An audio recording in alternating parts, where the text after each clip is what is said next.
আজি আমাৰ এআইডিএ পাৰ্টিৰ পৰা ধুবুৰী জিলা কমিটিৰ উদ্যোগত আৰু বিৰচিং জৰুৰীয়া জিলা কমিটিৰ উদ্যোগত SIR নামত যে এটা জাতিক টাৰ্গেট কৰি যে ধৰণৰ হাৰাশাস্তি আৰম্ভ কৰিছে, এই হাৰাশাস্তিৰ বিৰুদ্ধে আমি প্ৰতিবাদ সাব্যস্ত কৰি ধুবুৰীৰ আয়ুক্ত ডাঙৰীয়াক এখন মেমৰেণ্ডাম দাখিল কৰিম আৰু এইবিলাক অনতিপলমে বন্ধ কৰিব লাগে। বিশেষকৈ SRত ভুৱা অভিযোগকাৰী গ্ৰেপ্তাৰ নকৰালৈকে অসমত আন্দোলন চলি থাকিব। অনতিপলমে এই আন্দোলনটো বন্ধ কৰিব লাগে। যোৱাকালি আমাৰ অসমৰ মাননীয় মুখ্যমন্ত্ৰী ডাঙৰীয়া সংবিধানৰ নামত শপত খোৱা এজন ব্যক্তি, তেখেতে কৈছে মিয়াৰ ওপৰত হাৰাশাস্তি চলিব আৰু মোৰ ইনষ্ট্ৰাকশ্যনত বিজেপি কৰ্মীসকলে ভুৱা অভিযোগ যিসকল দি আছে মোৰ কথাত দি আছে। কি ক'লে অভিসন্ধি কি লুকাই আছে? অভিসন্ধি লুকাই আছে। তাৰমানে ভোটবিলাক আমাৰ একগোট কৰি তেখেতসকলে পলাৰাইজ কৰি ভোট লোৱাৰ কাৰণে এটা ষড়যন্ত্ৰ কৰি আছে আৰু এই কথাষাৰ তেখেতৰ বক্তব্যৰ ওপৰত ইতিমধ্যে ৰাষ্ট্ৰসংঘলৈ গুচি গৈছে।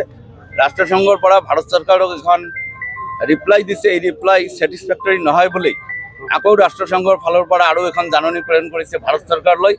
আৰু অনতিপলমে আমি এজন সংবিধানৰ নামত শপত খোৱা ব্যক্তিক এনেকুৱা কথা বতৰা কোৱাৰ কাৰণে অনতিপলমে আইনৰ আওতাত আনি গ্ৰেপ্তাৰ কৰিব লাগে বুলি আৰু মুখ্যমন্ত্ৰীৰ পৰা তেখেত পদত্যাগ কৰিব লাগে বুলি আমালোকৰ এআইডিএফ তথা সংখ্যালঘু সম্প্ৰদায়ৰ মানুহৰ এটা দাবী।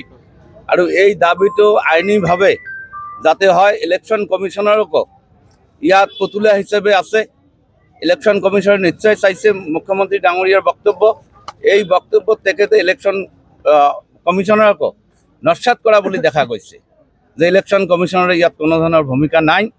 তেখেতে একদম বীৰ দৰ্পে কেনেকুৱা মিডিয়াত ক'ব পাৰিলে গণতন্ত্ৰ দেশত আমি বসবাস কৰোঁ, ইয়াত বিভিন্ন ধৰণৰ জাতি জনগোষ্ঠী মুখ্যমন্ত্ৰীৰ নিৰাপত্তাৰ আওতাত পৰে। মুখ্যমন্ত্ৰী নিজে গৃহমন্ত্ৰী, তেখেতে আইনী দিশবিলাক চাই এনেকুৱা ধৰণৰ যিবিলাক তুচ্ছ তাচ্ছিল্য মন্তব্য অনতিপলমে বন্ধ কৰিব। কুমাৰ সিংহী ডাঙৰীয়াৰ কথাই নহয়, যিবিলাক ভুৱা অভিযোগকাৰী আছে প্ৰত্যেকৰ বিৰুদ্ধে আমি আয়ুক্তক, ইলেকশ্যন অফিচাৰ আৰু BLOৰ ওপৰত FIR লজ কৰিম বুলি ইতিমধ্যে আমাৰ লিগেল চেল খুলি দিয়া হ'ব। কালি এডভোকেট জমছেদ তালুকদাৰে এইটো লিড লৈছে। তেখেতে যিমানকাৰী অভিযোগকাৰী আছে সকলোৰে বিৰুদ্ধে আমি FIR লজ কৰিম। কৈছোঁ এজন সাংবিধানিক থকা মৰ্যাদা থকা ব্যক্তি এই কথাষাৰ হিন্দুস্তানত কেনেকৈ ক'বলৈ পালে? কোনো পধ্যে এইটো গ্ৰহণযোগ্য নহয়। মোদী ডাঙৰীয়া, অমিত শ্বাহ ডাঙৰীয়া গৃহমন্ত্ৰী, এইবিলাক দায়িত্ব আছে। এই কথাষাৰৰ ওপৰত মুখ্যমন্ত্ৰীক অনতিপলমে পদত্যাগ কৰিব লাগে বুলি বিভিন্ন পক্ষত দাবী উঠিছে আৰু সজৰি এআইডিএফ কৰ্মীও দাবী উত্থাপন কৰিছে। আৰম্ভ কৰি পশ্চিমবংগৰ পৰা কৰি সুপ্ৰিম কোৰ্টৰ দ্বাৰস্থ হৈছে আৰু যিহেতু নেচাৰ অফ ষ্টাইল কেছৰ একেই, আমি যদি এতিয়া তাত যাই অংশগ্ৰহণ কৰোঁ আমাৰ ফালৰ পৰা কৰা হৈছে, কিন্তু এইবিলাক গোটেইখিনিকে ত্যাগ কৰি দিয়া হৈছে।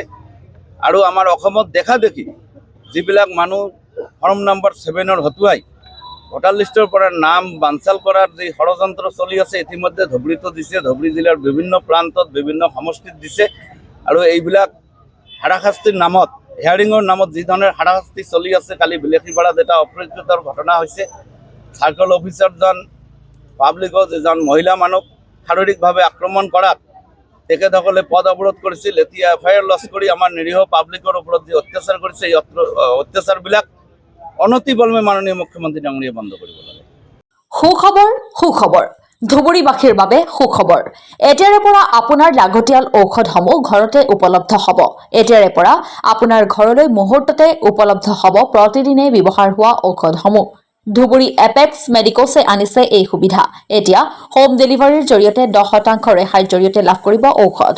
গতিকে পলম নকৰি আজিয়ে যোগাযোগ কৰক আৰু এই সুযোগ গ্ৰহণ কৰক। মেডিকেল কলেজ লিংক ৰোডৰ পৰা 10 কিলোমিটাৰ অঞ্চলত উপলব্ধ হ'ব এই সেৱা। সোনকালে যোগাযোগ কৰক আমাৰ 9678133031 ফোন নম্বৰত।